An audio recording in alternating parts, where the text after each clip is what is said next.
Hello दोस्तों, अस्सलाम वालेकुम। मां आहियां तव्हांजो दोस्त फरहान जमाली। तव्हां ॾिसी रहिया यूट्यूब चैनल सिंधी एक्सपर्ट। दोस्तों, सोशल मीडिया ते केतिरनि सालनि खां वठी उहो बहस जारी आहे।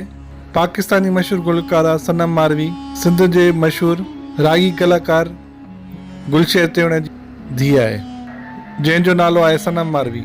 मरहम गुलशेर तिवण खे उन ॻाल्हि तां शहीद कयो वियो त पंहिंजो शनाख्त कार्ड ॾेखारे।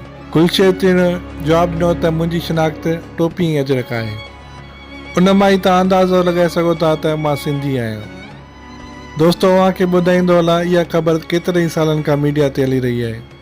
हिकु वीडियो प्रोग्राम में सनम मारवी पाण चयो आहे त ऐं तस्लीम पिणु कयो आहे त मां मरहम गुलशेर तिवण जी धीउ आहियां। सनम मारवी पंहिंजे वीडियो प्रोग्राम में चयो आहे त जेतिरा मरतबा मां किरी आहियां ओतिरा मरतबा चैलेंज करे उथी आहियां ऐं मुंहिंजे पीउ खे मारियो वियो ऐं मां जेको कुझु आहियां पंहिंजे माउ पीउ जे करे ई आहियां। दोस्तो, अॼु जी वीडियो तव्हांखे पसंदि आई हूंदी ऐं असांजे यूट्यूब चैनल खे सब्सक्राइब ज़रूरु कंदा। महिरबानी।